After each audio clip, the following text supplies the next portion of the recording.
Hey G-Money Junkies, it is March 20th, 2017, and I'm here to talk about how you, yes you, can start investing, like right now. So I assume you want to make money, right? Let's go ahead and get started.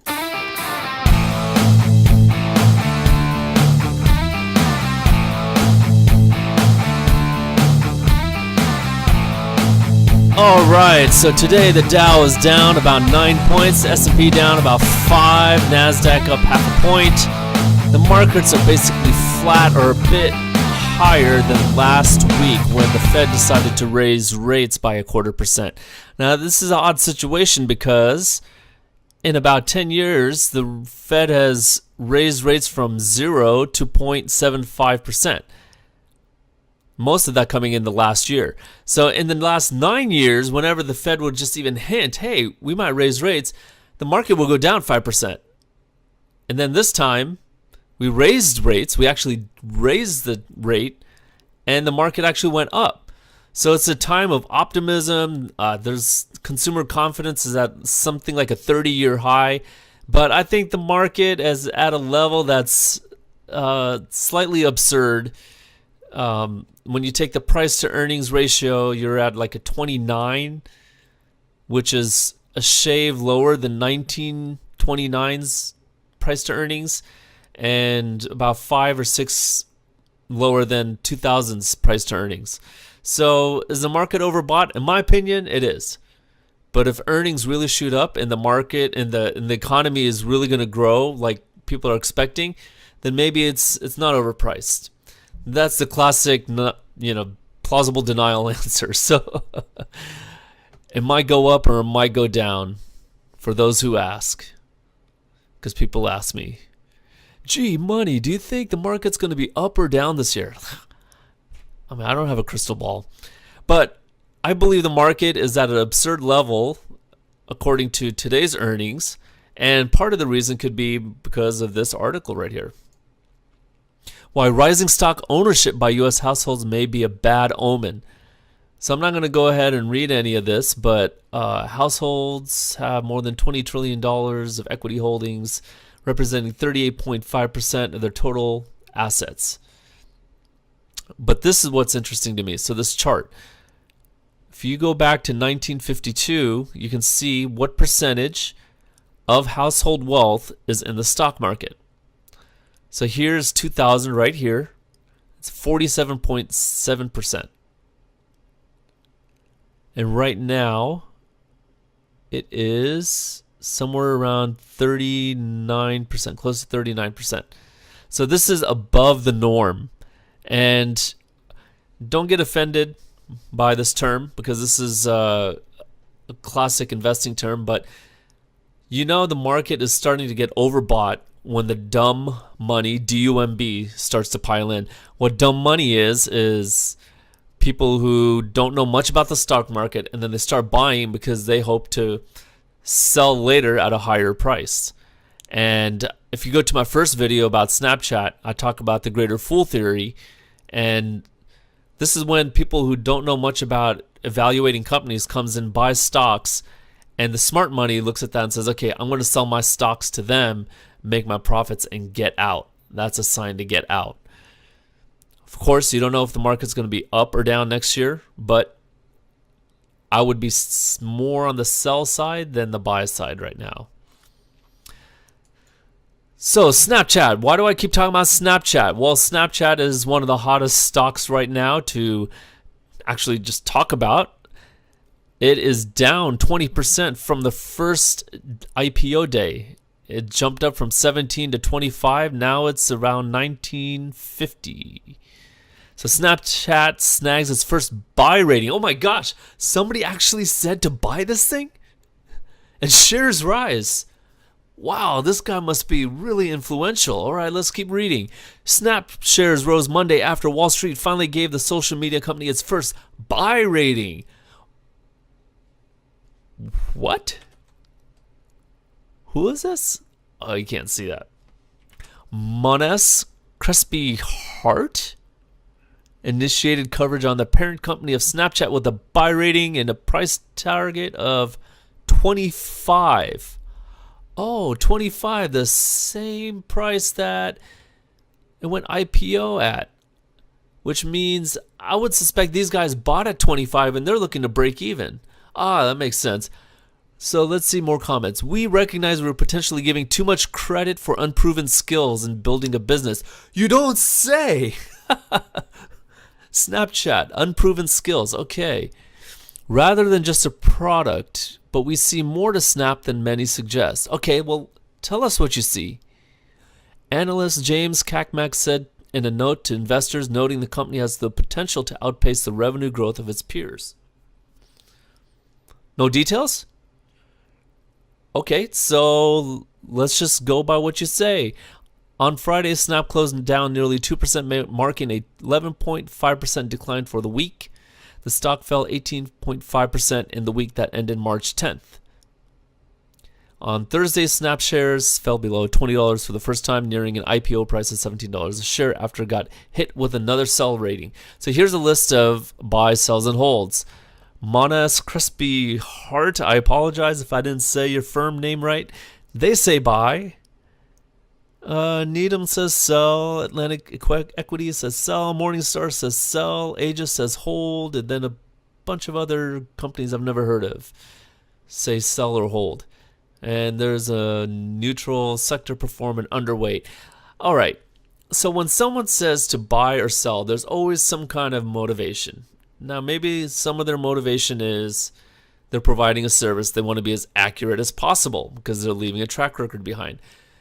Other times their motivation could be that they actually own the stock or short the stock and they're trying to puff up their money. So let's look at Seeking Alpha at Monas, Crespi, and Hart & Company, issuing the first bullish sell-side rating on Snap. All right, well, there's no details, but let's read some of these comments because they're hilarious. Some free Snap shares for this firm to upgrade to stop the bleeding. That's really bad English. I don't know what that means. Oh, wow, this is just the kind of news Snap fanboys have been waiting for. No substance, just more pump for the dump. Investor says, who is this? I'm assuming he means Monas Crespi Hart. Time to buy more puts on this dead cat bounce. Who is this firm? Now I know why I've never heard of them, and rightly so. All right, so the company can make money. I'm not discounting that, but you need to make money right now for me to invest in you. So last thing before we get into our presentation, I want to show a video of a guy who basically speculated or gambled $100,000 and got $3.5 million. Now, this is not the way to invest, but he got really lucky, and it's kind of hilarious. Now, when you record a video, just a public service announcement, don't hold your camera like this. Nobody likes this. Like this. Horizontal, not vertical. Horizontal, vertical's lane. All right, so he put $100,000 on one number right there. They roll roulette wheel and wait, I want to see. Wait, the ceiling? I don't want to see the ceiling. The carpet. You get an F for videography, boy. Oh, there we go. All right. $3.5 million. How incredibly stupid and incredibly lucky. This is somewhere in Brazil. What's your chance there? 1 out of 36 or 35? Yeah. All right. Do not invest like that. That's not investing. All right, let's go ahead and get started with our presentation. All right, so why do I need to invest? Well, to understand why you need to invest, you need to understand the concept of inflation. So let's talk about inflation for a little bit. Inflation is basically you take what the government has printed out a certain amount of money, and that money flows through the economy. So that you have the money supply and the money velocity. And this basically is the total money supply. So let's say you and I were trading and we were on an island and we only have $1 between us, and I buy something from you one day, the next day you buy something from me, and then we continue this over the course of the year. Over the course of the year, we both made about 180 some odd dollars, but we only have $1 bill. So that's what money velocity gives you, is a multiplication of that money supply. Now, over time, what happens is this aggregate money supply, which is the base supply times the velocity, increases. And it increases at about 2 to 3% a year. And this is called monetary inflation. Now, what monetary inflation means is there's more supply in aggregate across all citizens. Now, let's have a hypothetical. Let's say $1,000 drops into your lap tomorrow. And you say, wow, I have $1,000. Let's go out to a nice steak dinner and celebrate. But let's say $1,000 drops in my lap too. And I say, well, wow, let's go to, get a nice steak dinner. And that happens to a lot of people. Well, now the steak restaurant down the street basically is booked every night. And they say, well, wow, there's a lot of demand for the steak, and we're running out, and we can probably increase the prices, make a little more money, and we'd still be packed.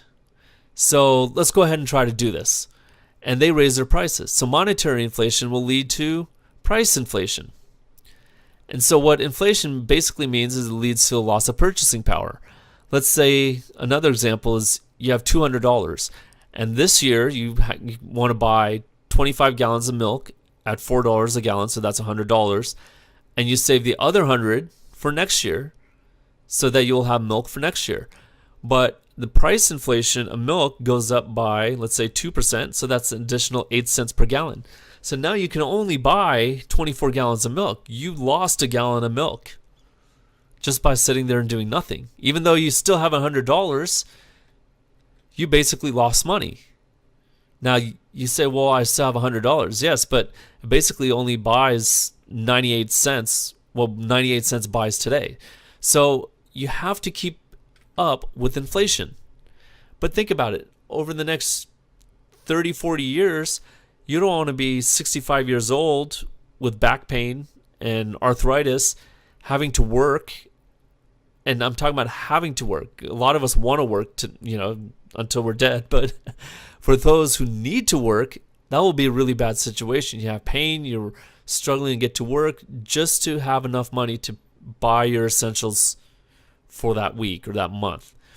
So wouldn't it be nice to grow your money faster than inflation so that when you're old, you have power, you have money in your pocket so that you have power and control over your own life? Now you say, well, the government will give me Social Security. Well, one, Social Security is probably going to be insolvent.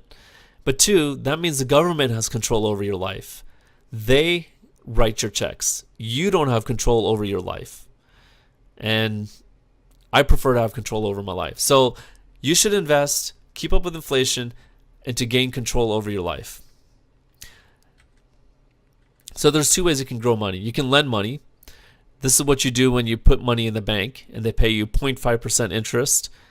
You're basically giving the money to the bank for, in return, you can withdraw it on demand and they pay you 0.5% on the amount that you give them.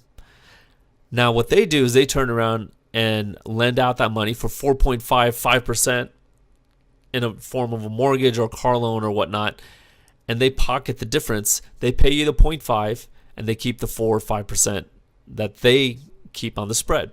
So this is one way. You can also lend to companies through form of a bond, and you can do that through a brokerage account, and they pay you a fixed coupon rate, which is the same thing as a percent, and those usually tend to be 8 to 10% because it's a little higher risk, but it depends on the company. A really stable company, their bonds are going to be 4 or 5%. So it's going to be a little higher than a bank, but less than what a stock would give you. So that's one way you can grow your money. Another way is you can invest in a business. So what is a business? A business is a person or a group of people who can do, meaning they can provide a service or create a product, but they can do this better than you can. So let's talk through an example. Let's say you need a pencil. And assuming you could source the material of graphite, wood, metal, and rubber for an eraser, just to make the pencil, once you have the materials, I don't know, I'm not good at woodworking or putting together a pencil, so let's say it takes me 8 hours, and let's assume it's minimum wage. So 8 times minimum wage here is about $10, so $80 of my time to make this one pencil. Or I could go to a store and buy for 20 cents from a pencil maker. Now the pencil maker made it for 5 cents, but they sold it to me for 20. I think I'll do that because I don't want to spend 8 hours making a 20-cent pencil. So what's the benefit for me? Well, let's talk about the business first. The business made basically 300% profit. They made it for 5, they made 15. And you go, well, that's obscene, 300%. But no, think about it from your point of view. What did you save by buying a 20-cent pencil? You saved $79.80 because you would have otherwise spent $80 of your time and labor to make a pencil. So you came out way more ahead than the business. So that is a good business. Now think about it from a business owner's perspective. How many people will buy pencils versus spending $80 of their time making them? Millions of people.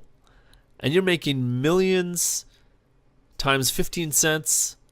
I mean, that's a really good business. So that is what a business does. It enhances productivity, and enhancing productivity saves time, labor, and resources. And time, labor, and resources is wealth. That's what it is. Think about it. Are you wealthy with resources? Are you wealthy with time? Are you wealthy with an easygoing job or a hard labor job? That is all wealth. So how do you become a business owner? Well, one, you can start one, and that's a lot of hard work and expensive, and a lot of people own businesses. And in that case, well, how do you diversify into other businesses? Because what happens if your business goes belly up? Or if you're an employee of an existing business, how do you become a business owner as an employee? Well, you can buy a piece of another business. So you can approach a friend of yours and say, hey, look, you own this business. Let's say it's a restaurant, and I want to invest in your business. And that person can say, well, okay, I think my business is worth $1 million because, it's a really nice barbecue joint and it's worth $1 million, and I'll let you invest $10,000. So that's basically 1% of the business. Now, there's multiple ways you can do this. You can just say, I will divide the company up into 100 shares. That's what it's called. A piece of a business is a share. So I'm going to divide this company up into 100 shares, and each share is worth $10,000. So 100 times 10,000 is $1 million. Or I can divide this company up into 1 million shares. So $1 million divided by 1 million shares is $1 a share. And I'll sell you 10,000 shares for your $10,000. Now you get 1% of the profits. So that's how you can buy a piece of another business. But this is a lot of work. And what if I don't want to own the barbecue joint down the street? Maybe I want to own Walmart or Apple or Microsoft. Well, that's what the stock market lets you do. And a lot of people say, well, the stock market is for rich people. Actually, it's not. It's for you. It's for me. It's for the common man. So think about this. Let's say rich people only bought and sold through private equity deals to rich people, which still does happen. There's not a lot of liquidity there. You have to go to each buyer. You have to talk to them, pitch your business, and try to get them to invest in you. And this could be very tedious.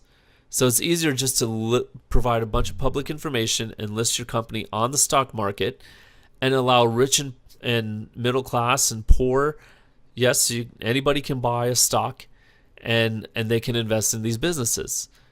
And it costs, and I'll show you in a little bit, it costs $5 to buy however many shares that you want. But the stock market is for the little guy because there's more liquidity across millions and millions of Americans rather than just a few hundred of rich Americans. And that's why the stock market was born a few hundred years ago. So the stock market, it's a place where pieces of businesses are bought and sold. So why would someone sell a part of their business? Let's go through a hypothetical. There's a lot of them, but let's go through this one. The main one being raising money to expand the business. Let's go back to the barbecue joint. Let's say I have a nice P&L and my barbecue joint's making a lot of money. And I say I want to open up and found another location. Well, at my current P&L, it'll take me 15 years to have enough money to do that. Okay, well, I don't want to wait 15 years. I'm 30, I want to make a lot of money now, and 45 years old, I don't want to wait that long. So what you can do is you can either borrow a lot of money at a higher interest rate from a bank, or you can sell part of your company, and this raises money. So going back to the example, let's say I gave you part of my business for $10,000, but then I did that across 50 other people. So that raises $500,000. Well, now I can start my second location, and I still own half of my business, but I also own half of the new location, but so do all these investors.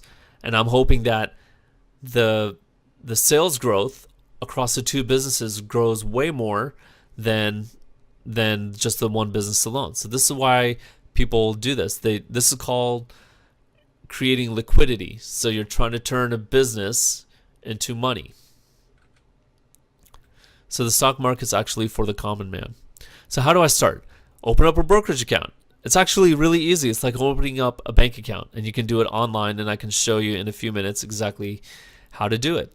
Now, I'm not sponsored by anyone, but I'm just telling you, 20 years ago, my father gave me a few shares, and I said, what do I do with these? And he goes, well, go to Fidelity. That's where his brokerage account was, and go open up an account and deposit the shares of this Canadian bank that he gave me the shares of. So I've just been with Fidelity for 21 years now. They have low commissions. It's $4.95 to buy, $4.95 to sell. When I started, it was $30 to buy, $30 to sell. So if I bought a stock and sold it at a profit, I paid $60 for the round trip in commissions. Now it's about $10 round trip for the commissions. If you buy an ETF, and I won't go into ETFs into too much detail, but just think it acts like a stock. So you buy the ticker symbol, whatever it is, ETF for the ETF. You're basically buying a bunch of stocks behind that. So it's a vehicle for them to take your money and buy a bunch of stocks behind it. They have zero commissions for the Fidelity ETFs. And then they have access to many mutual funds, including their own. And a mutual fund is the same thing as an ETF. It's just structured differently. So we'll go into more details in a few minutes here. Now, I talk to people, and when they start investing, and always get advice, just bounce ideas off. Listen to your own self, but it's always good to bounce ideas off people. But they'll say, hey, look, I go to work, I see people using the Keurig machine and K-Cups to make the daily coffee. Man, who makes this? So they go on Google and they find that it's Green Mountain Roasting Company. So they look up the ticker symbol and then they just buy the stock. And they assume, well, lots of people drinking coffee, the stock must go up. But how do you know the stock's not already overpriced? I mean, it could be worth half the amount that you just bought it for. And so people will go, well, look, even it used to be at 100, now it's just at 50, but maybe the true value is 25. And people will fall into this misjudgment of anchoring. And anchoring is you see a price and you go, okay, well, I see 50 and it used to be 100, so it should go up to 100. But stocks usually revert to a mean value. And we can go through that in future shows. I don't want to get into that right now, but this is a common mistake of newbies, which I made back in the 1999-2000 time frame. I just bought a stock based on price movement. It's a bad move. Do not invest like that. What I tell people is, okay, what you do is you go look for the S&P 500 index. Now, what is that? The S&P 500 index is a list of stocks of the 500 biggest companies in America. Now, if the S&P 500 index goes down, that means like our companies or our country's at war. Something really bad is happening. Basically, this is not going to happen. Now, it's going to go down, but I'm talking bankrupt. So the S&P index can go down 50% in the next year. It can double in the next year. I mean, anything can happen. But over time, 10, 20 years, the trend has been that it goes up. And you can't guarantee it, but the trend has been, the statistics bear out about 10% a year. So the benefit here is your risk is spread out amongst many companies. So yeah, in the 500, there will be many losers, but there will be many more gainers and winners. So the long-term return is 10%, and you subtract out inflation, you get a 7% gain on your money every year. So let's look at this example here. Assume you start with $10,000 and you buy the S&P 500 index, and you add $100 every month. Well, this is starting in 1999. So that's been 20 years. That includes 2 stock market crashes of the 1929 variety. So the 2000 stock market crash and the 2008 stock market crash. Those are 2 big stock market crashes. But look at the final value of the portfolio, which is right about here. $92,000. So you started with $10,000, you added $100 every month, you have $92,000 right now. That's an annualized return of 7.184%. So the average return of the S&P over the long haul is 10%. So this is even at a depressed earnings rate of return. And you basically end out with $92,000. Let's look at that in graph form. So you start out with 10,000, you add the 100 every month, and now you're at 92. Now imagine this is over 40 years. You 20-year-olds out there, imagine you do this over 40 years. And I should actually create a chart in a future show. But that number, I would assume, would be around 400,000 to 500,000, because you're continuing to compound and earn this rate of return, but you're starting at 92,000 now and not 10,000. So easy investing in the S&P 500. 1, you choose an index mutual fund. Now, if you're new at this, that's what you do. That's what you do. Otherwise, you're running the risk of a company doing bad things or falling into hard times, and you lose your money. And you don't want to do that if you don't know what's going on. Start with the base amount, which is a mutual fund minimum. In many cases, it's $2,500. And then invest an equal amount every month, dollar cost averaging. What that means is if you have the same amount every month, when the market's down, let's say it's $100 that you invest every month. When the market's down, that $100 buys you more of those stocks. And the market's up, that $100 buys you less of those stocks. But over time, it averages out where you're gaining money, assuming that the S&P continues its trend. And then hold for the long term. People will say, oh man, I made 20% this year, I'm selling out. And, for the experts, they do that. But then you pay the tax man. You pay the U.S. government a tax on that, a federal rate, and then you also pay the state rate. So at the minimum, it's 15 to 20%, and then you add on the state tax, which could be up to 10 to 13%. So you could be paying up to a third of your gains in income taxes. So hold for the long term. If you don't sell, you don't pay tax. All right, so let's look at some.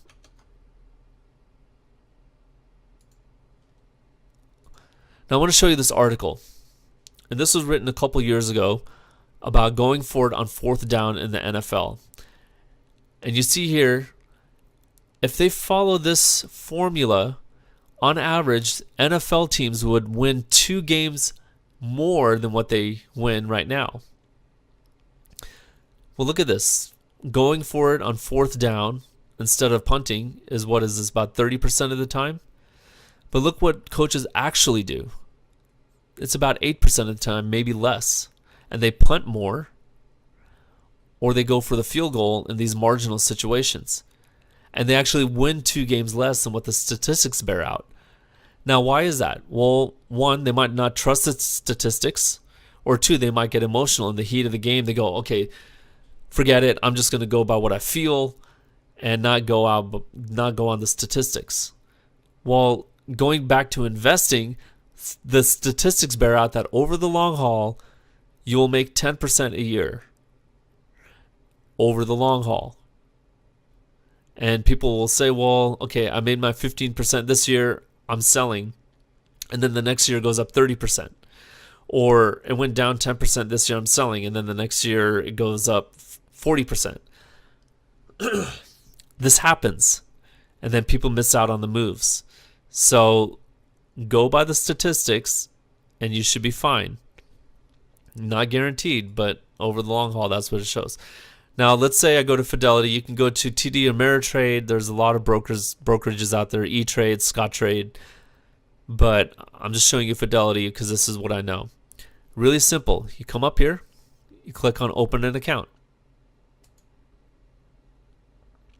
It's like opening up a bank account. Fidelity has two options here. You can open up a brokerage account. This is basically what you trade in. You put money there, you buy and sell stocks, ETFs, mutual funds, even bonds. So you see here, in addition, purchase 6 Fidelity Factor ETFs, index funds, mutual funds, bonds, and options. So that's all within a brokerage account. And then here they give you the option of opening up basically a bank account, what they call a cash management account. And then further down, you can open up IRAs, education accounts for your kids. And it's really simple. So let's just click on this one. So I'm going to open up a cash account with a brokerage account. Let's do this individual. Let's say I'm not a Fidelity customer. And you just fill out your names. And then your name and your email and get started. And let's see what this preview the process is. So this tells you basically what you're going to be putting in. About you, give them your social security number, your name, your address, set up account features, receive documents electronically, reviews selections, some agreements, and then you transfer your money from your bank account over to here. Simple, done. That's really easy. Now, once you have a brokerage account and you funded it, what do you do next? Well, this is a mutual fund, and you look for this ticker symbol. And this is basically, there's actually 2 ticker symbols. There's FUSCX and then there's FUSVX. And they both invest in the S&P 500 index fund. It's basically the same, it's the same investment. Now the difference is, here's the minimum here, 10,000. And where's the minimum here? Somewhere here. Summary. The minimum here is 2,500. I'll just tell you that. But look here. So expense ratio. This is the amount of your account value that they take out every year to pay for the expenses of investing in here. So here's 0.09%. If you put in more to invest, 10,000, it drops to 0.05%. So that is half of the commissions that they charge, as well as their dividend rate. So the amount that they pay out to you is a little more with this account. So basically, you invest more, you'll get more, you'll pay less. Now here's what their top 10 holdings are. Is basically the top 10 biggest companies in America right now, roughly. So you see it's the same here and there. All right, so what else should we look at here? Performance and risk, let's look at. So 1 year they returned about 25%, just like the S&P. So as you see, it tracks the S&P very, very closely. Now the difference is the expense ratio. So the expense ratio is a little higher on this one. Let's look at this one. So 10.59%, 10.54%. So it's a little better here. And over the lifetime, it returns about 10%. But you see, we've had a couple stock market crashes, so it's been lower. But over the lifetime, it's 10%. So hypothetical growth of $10,000 starting in 2007, and you would have about $20,000. Now, you see how when you started 10 years earlier, that hypothetical growth of 10,000 was around 92, but that was assuming you added $100 a month. So this is not assuming the $100 a month, but you see what the difference in the account value is. I'd like to do more of an apples to apples comparison, but I would imagine not adding the $100 a month over 20 years, your other account balance would have been in the $60,000 range. So this is how you invest. It's really simple for the average person, and this is an ETF, which I can go into at a later time if I have people asking me. But basically, this tracks the S&P 500 as well. It's just a different way of buying it, and their expense ratio is also very low.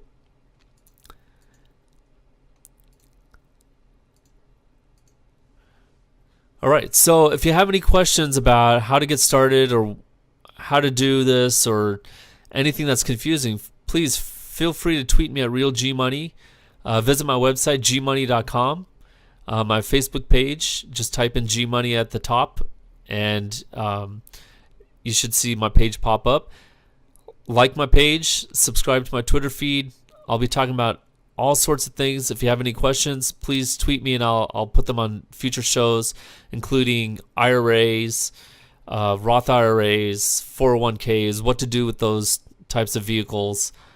And I'll also be evaluating some companies. We can do that alongside me to see what I'm looking at and to see if that's something that you would want to buy. Then you can make your own decision on that. But thanks for watching, and please keep in touch. Thanks.